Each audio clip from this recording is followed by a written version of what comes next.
नमस्कार दोस्तों, स्वागत है चैनल के साथ आपके सामने मोदी हम चलेंगे। सबसे पहले में आपको बताएंगे दोस्तों 102 सीटों पर पड़े पहले चरण के वोटिंग के दौरान बताएंगे आपका एनालिसिस किस तरीके की सामने आ रही है दोस्तों, कौन किस सीट पर आगे चल रहा है और भारतीय जनता पार्टी कांग्रेस पार्टी के बीच में कहां जबरदस्त मुकाबले हुए हैं दोस्तों, और वोटिंग परसेंटेज से किस तरीके की इंफॉर्मेशन सामने आई है और वरिष्ठ देश के पत्रकारों की ओर से क्या कुछ कहा जा रहा है दोस्तों। इसी के साथ में अमेठी के अंदर कांग्रेस पार्टी ने जबरदस्त तैयारियां शुरू कर दी है। राहुल गांधी का चुनाव लड़ना पूरी तरीके से तय दिखाई दे रहा है दोस्तों। इसी के साथ में ममता बनर्जी ने भारतीय जनता पार्टी को फिर से अपने निशाने पर लिया। इसी के साथ में टीएमसी और बीजेपी के कार्यकर्ता फिर से आपस में भिड़ गए हैं दोस्तों। साथ भाजपा के प्रत्याशी ने एक ऐसा बयान दिया जिससे एक और समाज बीजेपी के खिलाफ खड़ा हो सकता है। बताएंगे क्या है पूरा मामला। साथ रवीश कुमार की ओर से मणिपुर के अंदर बूथ पर हुई हिंसा के मामले को उठाया गया है दोस्तों। भाजपा सरकार से सवाल पूछे गए। इलेक्शन कमीशन ऑफ इंडिया को टैग करते हुए लोगों ने बीजेपी की ओर से राम मंदिर के नाम पर वोट मांगे जाने के खिलाफ कार्रवाई की अपील की है। एक एक करके चलेंगे लोकसभा चुनाव से जुड़ी हुई फटाफट सारी बड़ी खबरों की तरफ। लेकिन उससे पहले अगर आप भी मानते दोस्तों कि पहले चरण के चुनाव ने देश के अंदर परिवर्तन के लिए जबरदस्त हवा बना दी है, तो इस वीडियो को लाइक करके लाल बटन दबाकर चैनल को सब्सक्राइब करके बेल आइकन दबाकर कमेंट बॉक्स में जय हिंद जय भारत जरूर लिखेगा। चलते हैं सबसे पहले और सबसे बड़ी खबर की तरफ, जहां पर पहले चरण के 102 सीटों पर लगातार वोट डाले गए दोस्तों। कई राज्यों के अंदर जबरदस्त वोटिंग हुई, तो कई राज्यों में 10% तक वोट नीचे गिर गए हैं। राजस्थान की बात करें तो पिछले विधानसभा चुनाव में जब भारतीय जनता पार्टी जीती थी तब जमकर वोट डाले गए थे, लेकिन लोकसभा चुनाव में कम से कम 10% वोटों का गिरावट देखने को मिला है। लेकिन पश्चिम बंगाल के अंदर जबरदस्त तरीके की हिंसा के बीच में वोटिंग परसेंटेज में काफी इजाफा हुआ है। 7 से 8% भी वोट बढ़ गए हैं, जो कहीं ना कहीं इस बात के संकेत दे रहा है कि पश्चिम बंगाल के अंदर जबरदस्त मुकाबला होने वाला है। उत्तर प्रदेश की बात करें तो यहाँ पर कई सीटों पर वोटिंग पैटर्न में जबरदस्त बदलाव देखने को मिल रहे हैं दोस्तों, चाहे वो सहारनपुर की सीट हो या फिर कैराना मुजफ्फरनगर की सीट हो, जहां पर एक अलग तरीके का पैटर्न देखने को मिल रहा है। सहारनपुर के अंदर इस बार कम से कम पिछली बार के कंपेयर में 4% ज्यादा वोट पड़े हैं दोस्तों। बाकी अन्य जगह की बात करें तो नगीना के अंदर भी वोटिंग परसेंटेज बढ़ा है, जहां पर जबरदस्त मुकाबला होने वाला है। पीलीभीत के अंदर भारतीय जनता पार्टी की मुश्किलें बढ़ सकती है दोस्तों। देश के वरिष्ठ पत्रकार पुण्य प्रसून वाजपेयी की ओर से इस पूरे पहले फेज का एनालिसिस करते हुए बताया गया है कि पिछली बार बीजेपी ने 102 में से 40 सीटें जीती थी। इस बार भाजपा को कम से कम 16 सीटों पर मुश्किलों का सामना करना पड़ रहा है। उन्होंने बताया है कि मुजफ्फरनगर की सीट, सहारनपुर की सीट पर बीजेपी को जबरदस्त चुनौती मिल रही है और पीलीभीत में भी भारतीय जनता पार्टी की स्थिति डामाडोल है, क्योंकि वरुण गांधी का टिकट काटा गया था और इसके कारण वरुण गांधी के समर्थकों ने बीजेपी के समर्थन में वोट नहीं किया है, जो पिछली बार निकलकर सामने आ रहे थे। उत्तराखंड की बात करें तो लगभग बराबर वोटिंग हुई है, 53% के आसपास वोट डाले गए हैं। उत्तराखंड के साथ साथ उत्तर प्रदेश में 57% वोट गिरे हैं। बिहार में भी काफी उदासीन रवैया रहा है वोटरों का, मात्र 47% के आसपास वोट पड़े हैं दोस्तों। लोगों ने वोट ज्यादा डालना सही नहीं समझा। मध्य प्रदेश के अंदर आंकड़े में इजाफा हुआ है। राजस्थान में काफी गिरावट है। महाराष्ट्र में 55% वोट डाले गए हैं। छत्तीसगढ़ में 63%। यहाँ पर कठिन लड़ाई हो सकती है। लक्षद्वीप में 59% वोट डाले गए हैं। साथ साथ अमेठी में लोकसभा चुनाव को लेकर केंद्रीय मंत्री स्मृति ईरानी जोर शोर से प्रचार कर रही है। कांग्रेस पार्टी ने अमेठी से अपना प्रत्याशी का ऐलान नहीं किया है, लेकिन कांग्रेस पार्टी के कार्यालय में जबरदस्त तैयारियां शुरू हो गई है। गेस्ट हाउस में साफ सफाई का काम शुरू हो गया है। रंग रोगन शुरू हो चुका है। इसलिए कयास लगाए जा रहे हैं कि गांधी परिवार जल्द ही अमेठी में दस्तक देगा और चुनावी अभियान को तेज करेगा। जिले के अंदर कांग्रेस पार्टी के नेताओं का कहना है कि सभी को यहां से राहुल गांधी के चुनाव लड़ने का इंतजार है। बता दें कि अमेठी के गौरीगंज मुख्यालय पर बने केंद्रीय कांग्रेस कार्यालय और गेस्ट हाउस में पिछले कुछ समय से हलचलें बढ़ गई है। यहाँ पर साफ सफाई का काम भी शुरू कर दिया है। गांधी परिवार का कोई बड़ा नेता मैदान में उतरेगा, इसमें कोई दो राय नहीं है। आप लोग अपनी राय जरूर लिख बताएगा। चलते हैं एक और बड़ी अपडेट की तरफ, जहां पर तमिलनाडु के अंदर बीजेपी के लोग कई सारी सीटें जीतने का दावा कर रहे थे, लेकिन जैसे ही चुनाव खत्म हुए वैसे ही भारतीय जनता पार्टी के प्रदेश अध्यक्ष अन्नामलई कहने लगे कि भारतीय जनता पार्टी के कई सारे वोटरों के नाम लिस्ट में थे ही नहीं। कैमरे के सामने इस तरीके की बातें कर रहे हैं तो लोगों को लग रहा है कि कहीं ना कहीं हार को लेकर बहाना पहले से तैयार कर रहे हैं। जबकि कांग्रेस पार्टी के कैंडिडेट हैं शशिकांत सेंथिल, जिन्होंने दावा किया है कि वो कम से कम 4 लाख वोटों के अंतर से इस बार चुनाव जीत रहे हैं। दोनों पूर्व आईपीएस और आईएएस अधिकारी रह चुके हैं। अन्नामलई ने जो बातें कही है और कांग्रेस पार्टी के नेता ने जो बातें कही है उसमें जमीन आसमान का अंतर है दोस्तों। एक को जीत का पूरा कॉन्फिडेंट है, दूसरा कह रहा है कि उनके वोटरों के 1 लाख के आसपास नाम तो लिस्ट में थे ही नहीं। आप लोग अपनी राय जरूर लिखा था कि इस पूरे बयान को आप लोग किस तरीके से समझते हैं। साथ साथ पश्चिम बंगाल का क्या अपमान किया गया है। पश्चिम बंगाल में पहले चरण के मतदान में हुई हिंसा को लेकर भारतीय जनता पार्टी के नेत्री अग्निमित्र पॉल ने राज्य की मुख्यमंत्री ममता बनर्जी और तृणमूल कांग्रेस पर गंभीर आरोप लगाते हुए कहा कि बंगाल को बिहार बना दिया गया है। भाजपा के नेता अग्निमित्र पॉल ने आगे टीएमसी पर आरोप लगाते हुए कहा कि वो धमकी देकर या हत्या करके विरोधियों को चुप कराने की कोशिश कर रहे हैं। बंगाल अब नया बिहार बन गया है, यानी दोस्तों बिहार का भी अपमान किया जा रहा है और एक तरीके से बंगाल पर भी गंभीर आरोप लगाए जा रहे हैं। आप लोग की जो भी राय हो लिखकर जरूर बताएं, क्या ये बिहार का अपमान नहीं है? क्या बिहार के लोगों को भारतीय जनता पार्टी के नेता के बयान पर बीजेपी के लोगों से सवाल नहीं पूछना चाहिए? लिखकर जरूर बताएगा। साफ तौर पर बंगाल में हुई हिंसा को बिहार से जोड़कर बिहार को भी बदनाम करने की कोशिश की जा रही है। साथ साथ दोस्तों भारतीय जनता पार्टी के एक और बंगाल के नेता कहते हैं कि टीएमसी बंगाल में संदेश खाली बनाना चाहती है। टीएमसी कितनी मेहनत कर ले ये मायने नहीं रखता, वे नहीं जीत पाएंगे। टीएमसी बिना हिंसा के नहीं रह सकती है। वर्धा में जनसभा में प्रधानमंत्री मोदी ने कहा कि 2014 से पहले यह धारणा बन गई थी कि देश में कुछ अच्छा नहीं हो रहा, सिर्फ निराशा थी। गांव को लगता था कि वहां बिजली पानी सड़क नहीं आ पाएगा, लेकिन हमारी सरकार बनने के बाद सब कुछ मुहैया कराया गया है। टीएमसी के कार्यकर्ताओं पर भाजपा के नेता तोड़फोड़ का आरोप लगा रहे हैं। दोस्तों आपको बता दें कि कई जगह हिंसा हुई है, जिसमें बीजेपी और तृणमूल कांग्रेस दोनों कार्यकर्ता इन्वॉल्व नजर आए हैं। साथ साथ उत्तराखंड के सीएम पुष्कर सिंह धामी को लेकर एक वीडियो शेयर करते हुए दावा किया जा रहा है कि वो लोगों को खुलेआम 1000 रुपए दे रहे हैं और वोट खरीदने की कोशिश कर रहे हैं। वीडियो शेयर किए जाने के बाद लोगों ने तरह तरह की प्रतिक्रिया दी है। झारखंड मुक्ति मोर्चा बोला, कहा इलेक्टोरल बॉन्ड का पैसा जनता को लूटकर जमा किया, अब जनता के वोट लूटने के लिए उड़ाया जा रहा है, पर यह पैसा जनता के पास रहेगा नहीं। अगली बार इन्हें चुनने की भूल की तो ये सारे पैसे सूद समेत कई गुना लूट लेगी बीजेपी आपसे। यह तानाशाही पार्टी है, याद कर लीजिए। इससे कुल मिलाकर दोस्तों इलेक्शन कमीशन ऑफ इंडिया को टैग किया गया है। क्या इस पूरे मामले पर कोई कार्रवाई की जाएगी? जो भी जानकारी इलेक्शन कमीशन ऑफ इंडिया की ओर से दी जाएगी दोस्तों, वीडियो को लेकर सारी जानकारी आप तक पहुंचाते रहेंगे। साथ साथ प्रधानमंत्री मोदी एक सभा को संबोधित करते हुए कहते हैं कि अयोध्या में राम मंदिर बना तो समाजवादी पार्टी और कांग्रेस पार्टी दोनों पार्टियों ने प्राण प्रतिष्ठा का निमंत्रण ठुकरा दिया। अभी रामनवमी में रामलला का भव्य सूर्य तिलक हुआ। आज जब पूरा देश राममय है तो समाजवादी पार्टी के लोग राम भक्ति करने वालों को सार्वजनिक रूप से पाखंडी कहते हैं। ये इंडी गठबंधन वाले सनातन से घृणा करते हैं। प्रधानमंत्री मोदी के इस बयान पर पत्रकार प्रशांत टंडन बोले, कहा ऐसी कौन सी नींद की गोली खा ली है इलेक्शन कमीशन ऑफ इंडिया ने? मॉडल कोड ऑफ कंडक्ट क्या सिर्फ विपक्ष के लोगों पर लागू होता है? ये सवाल पूछे गए हैं। दोस्तों आप लोग अपनी राय जरूर बताएं, क्योंकि मामला काफी गंभीर है। प्रधानमंत्री मोदी से लेकर भाजपा के लोग अपने चुनाव प्रचार के दौरान राम मंदिर का जिक्र करते ही है, सनातन का जिक्र करते ही, और विपक्ष को सनातन विरोधी खुलेआम बता रहे हैं। तो क्या ये नहीं माना जाए कि ये भारतीय जनता पार्टी के लोग धर्म का नाम का इस्तेमाल कर रहे हैं दूसरों को बदनाम करने के लिए और खुद के तारीफ के लिए? साथ साथ दोस्तों जेडीयू के टिकट पर मैदान में उतरे लवली आनंद के पति आनंद मोहन ने एक चुनावी कार्यक्रम को संबोधित किया है। इस दौरान वो कहते हैं कि वैश्य कुर्मी और कुशवाहों के दरवाजे पर नहीं जाएंगे, वैश्य समाज के लोग जाने क्योंकि प्रधानमंत्री मोदी ने हमको यहाँ भेजा है, और कुर्मी कुशवाहा लोग जाने क्योंकि नीतीश कुमार ने हमको यहाँ चुनाव लड़ने के लिए भेजा है। इसके बाद वो कहते हैं कि राजपूत समाज के यहाँ भी नहीं जाएंगे। कुल मिलाकर दोस्तों खुलेआम बीजेपी का प्रत्याशी के समर्थन में आकर उनके पति कह रहे हैं कि वैसे समाज के लोग कुर्मी समाज और कुशवाहा समाज के वोट मांगने के लिए उनके घर पर नहीं जाएंगे। क्या इन लोगों को अलग थलग करने का प्रयास किया जा रहा है? आप लोग अपनी राय जरूर लिखकर बताएगा दोस्तों इस तरीके के बयान के क्या मायने हैं। साथ साथ मणिपुर को लेकर एक बड़ी जानकारी है, बूथ पर तोड़फोड़ किया गया है। सोशल मीडिया पर वीडियो शेयर करते मणिपुर के हालात का जिक्र करते हुए लोगों ने कई बातें कही है। इस पर रवीश कुमार ने कहा कि तभी प्रधानमंत्री मणिपुर नहीं गए, ऐसी हालत है वहां पर। यानी मणिपुर की स्थिति को लेकर सवाल इसलिए खड़े हो रहे क्योंकि इलेक्शन भी शांतिपूर्ण तरीके से नहीं हो पा रहा है। दोस्तों बूथ पर इस तरीके से मार धाड़ की खबर सामने आ रही है, ईवीएम को पटका जा रहा है, तोड़ा फोड़ा जा रहा है। आप लोग अपनी राय जरूर लिख के बताएगा। इसी के साथ में जयंत चौधरी भारतीय जनता पार्टी के साथ गठबंधन में चले गए। इसके बाद सोशल मीडिया पर एक जाट समाज के व्यक्ति का बयान काफी वायरल हो रहा है। वो कहते हैं कि जयंत चौधरी ने हमको बंदूक चलाना सिखाया, हमको लड़ना सिखाया, लेकिन जब चुनाव सामने आए तो वो दुश्मन के पाले में चले गए। क्यों कह रहे हैं कि बंदूक देकर जयंत दुश्मन की तरफ चले गए हैं? कुल मिलाकर दोस्तों इस तरीके से और भी कई सारे जाट समाज के नेताओं और लोगों के बयान काफी वायरल हो रहे हैं। साथ साथ प्रधानमंत्री मोदी अमरोहा के अंदर एक कार्यक्रम को संबोधित कर रहे थे। इस दौरान उनको अचानक से मोहम्मद शामी की याद आ गई है। आपको बता दें कि अमरोहा वो सीट है जहां पर बहुतायत मुस्लिम समाज के लोगों की संख्या है दोस्तों। ऐसे में अचानक से प्रधानमंत्री मोदी को मोहम्मद शामी की याद यूं ही नहीं आई, इसके पीछे बड़ा कारण है। लोगों ने सोशल मीडिया पर तंज कसते हुए कहा कि उधमपुर में सामने हिंदू वोटर थे तो मछली को मुगलिया सोच से जोड़कर वोट मांग लिया, अब अमरोहा में जब सामने मुस्लिम वोटर है तो मोहम्मद शामी के नाम पर वोट मांग लिए। वोट तो किसी के नाम पे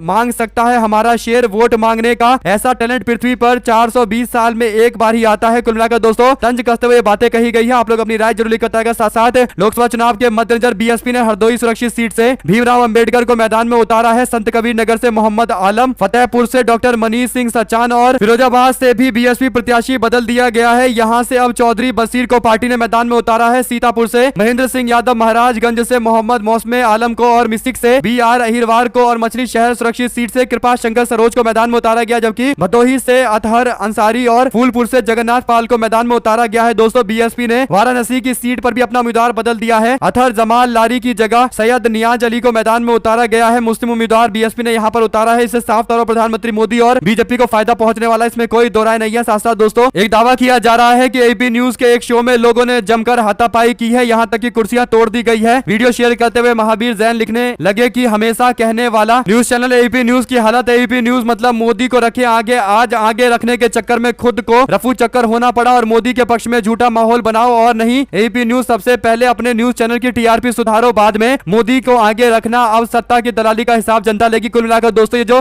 वीडियो शेयर किया जा रहा है इसमें एबी न्यूज के कार्यक्रम में तोड़फोड़ बताया जा रहा है। हालांकि वीडियो को लेकर कोई स्पष्ट जानकारी नहीं है, लेकिन सवाल खड़े किए गए हैं। देखते हैं क्या कहता है एबी न्यूज। दोस्तों इसी के साथ में बिहार के दरभंगा में एक जनसभा को संबोधित करते हुए तेजस्वी यादव ने बड़ा बयान दिया। उन्होंने कहा कि अगर इंडिया गठबंधन की सरकार बनती है तो 15 अगस्त को आजादी के दिन 1 करोड़ युवाओं को नौकरी देने का काम करेगी उनकी सरकार। इस दौरान उन्होंने इंडिया गठबंधन को जिताने की अपील की है। आरजेडी के नेता तेजस्वी यादव आरजेडी के प्रत्याशी ललित यादव के नामांकन भरने के लिए दरभंगा पहुंचे थे। ललित यादव ने अपना नामांकन दरभंगा लोकसभा सीट से भरा है। भारतीय जनता पार्टी के नेता गोपाल जी ठाकुर से उनका मुकाबला है। महागठबंधन के साथी मुकेश सहनी को झंझारपुर से सुमन सेठ को टिकट देने का मौका दिया गया है दोस्तों। और दरभंगा की सीट पर आरजेडी चुनाव लड़ रही है। पूरी तरीके से फोकस है कि इस सीट पर आरजेडी अपना दबदबा दिखाए। पिछली बार हालांकि भारतीय जनता पार्टी को अच्छे खासे अंतर से चुनाव में जीत मिली थी, लेकिन इस बार के समीकरण कुछ और है क्योंकि स्थानीय नेता को टिकट दिया गया है। साथ साथ महाराष्ट्र में लोकसभा चुनाव के लिए पहले चरण का मतदान खत्म हो गया। बाकी बची सीटों पर चुनाव को लेकर सियासी गहमा गहमी जारी है। पक्ष और विपक्ष के लोग एक दूसरे पर आरोप प्रत्यारोप लगा रहे हैं। आचार संहिता उल्लंघन करने के भी गंभीर आरोप लगाए जा रहे हैं। आपको बता दें कि शरद पवार की पार्टी एनसीपी एसपी ने बीजेपी और एनसीपी के नेता यानी अजीत पवार पर आचार संहिता की शिकायत दर्ज कराते हुए कार्रवाई की मांग की है। दरअसल दोस्तों इलेक्शन कमीशन ऑफ इंडिया से कार्रवाई की मांग करते हुए लिखा गया कि हमने अजीत पवार, मंगेश चावड़ और चंद्रकांत पाटिल के द्वारा आदर्श आचार संहिता के प्रावधान 7 और आरपीआई एक्ट के 123 के बारे में उल्लंघन के बारे में भारत के निर्वाचन आयोग को शिकायत दी है और उनसे मांग की है कि कार्रवाई की जाए। देखते हैं क्या कार्रवाई की जाएगी दोस्तों। जो भी जानकारी आती रहेगी आप लगातार पहुंचाते रहेंगे। साथ साथ यूपी में पीलीभीत के अंदर चुनाव का बहिष्कार किया गया है। प्रशासन के द्वारा बुलडोजर चलाए जाने के बाद लोगों ने ग्रामीणों ने नाराजगी व्यक्त करते हुए ये ऐलान किया है कि वो वोट नहीं डालेंगे। ऐसे कई जगह बहिष्कार की भी जानकारी सामने आ रही है दोस्तों। पुलिस प्रशासन की कार्रवाई को लेकर लोग नाराजगी व्यक्त कर रहे हैं। साथ साथ लोकसभा चुनाव 2024 के मद्देनजर पहले चरण के चुनाव से पहले मुख्य चुनाव आयुक्त राजीव कुमार ने ईवीएम से जुड़ी सभी आशंकाओं को खारिज करते हुए लोगों को विश्वास दिलाया कि उनका वोट सुरक्षित है। उन्होंने कहा कि ईवीएम पूरी तरीके से सुरक्षित है क्योंकि इसमें बड़ी मात्रा में तकनीकी, प्रशासनिक और सुरक्षा के अन्य मानक अपनाए गए हैं। इलेक्शन कमीशन ऑफ इंडिया के चीफ ने कहा कि अदालत के अंदर भी इस विषय को उठाया गया है। हम फैसले का इंतजार करते रहेंगे। साथ साथ दोस्तों कई और बातें कही गई है। साथ साथ भारतीय जनता पार्टी के नेता क्या घोटाले करने वाले लोगों के साथ दिखाई देने लगे हैं। आपको बता दें कि कर्नाटका के पीएसआई स्कैंडल के एक्यूज्ड हैं, जिन पर आरोप लगा था घोटाले का। दिव्य हगरागी के साथ भारतीय जनता पार्टी के एमपी उमेश यादव दिखाई दिए हैं। कांग्रेस पार्टी ने इस मामले को लेकर इलेक्शन कमीशन ऑफ इंडिया में शिकायत दर्ज कराई है और कार्रवाई की मांग की है। दोस्तों भारतीय जनता पार्टी के नेता पर आरोप लगाया गया है कि बीजेपी के नेता ऐसे व्यक्ति से मुलाकात कर रहे हैं जिसके ऊपर जांच चल रही है। घोटाले का आरोप है और एविडेंस यानी जो सबूत है उनसे छेड़खानी करने की कोशिश की जा रही है। इलेक्शन कमीशन ऑफ इंडिया से कहा गया है कि वो सुप्रीम कोर्ट के फैसले का पालन करवाए और पीएसआई स्कैंडल के एक्यूज्ड आरडी पाटिल जिसने डिनर का आयोजन किया था उसमें भारतीय जनता पार्टी के नेता अन्य लोगों के साथ दिखाई दे रहे हैं। साथ साथ दोस्तों शबनम हाशमी ने गांधीनगर लोकसभा सीट को लेकर एक बड़ी जानकारी दी है। उन्होंने बताया है कि उन्होंने इलेक्शन कमीशन ऑफ इंडिया को शिकायत दी है। उन्होंने कहा कि गांधीनगर लोकसभा सीट अमित शाह का सपना, पूरे देश में सबसे अधिक मार्जिन से यह सीट जीतूंगा। पूरा पुलिस प्रशासन जुटाकर अपना सपना पूरा करने की कोशिश कर रहे हैं। 4 दिन गांधीनगर लोकसभा में सैकड़ों लोगों से मिलने के बाद पता चला है कि पुलिस और एजेंसियां दादागिरी कर रही है। उन्होंने कहा कि इस पूरे मामले को लेकर मैंने इलेक्शन कमीशन ऑफ इंडिया को ईमेल भेज दी है, इस उम्मीद के साथ कि वह कोई ना कोई कार्रवाई करेगा। उन्होंने इसका प्रूफ भी शेयर किया है और लोगों को बताया है कि क्या क्या उन्होंने लिखा है। साथ साथ दोस्तों आर्टिकल 19 की ओर से दावा किया गया है वीडियो शेयर करते हुए कि एक वोट डालने के लिए 2 पहचान पत्र क्यों चाहिए। वोटर की पहचान कर इलेक्टोरल से मिलान करना तो मतदान कर्मचारियों का काम होता है, इसमें पुलिस वाले दखल क्यों दे रहे हैं। दावा किया जा रहा है कि पश्चिमी उत्तर प्रदेश का कहीं का ये वीडियो है इलेक्शन के दिन का, जहां पर पुलिस प्रशासन के लोग 2-2 आईडी चेक कर रहे हैं। इलेक्शन कमीशन ऑफ इंडिया को टैग करते हुए मांग की गई है कि इस पूरे मामले में पुलिस कर्मियों के खिलाफ कार्रवाई होनी चाहिए। इलेक्शन के अधिकारियों की यह ड्यूटी है कि वो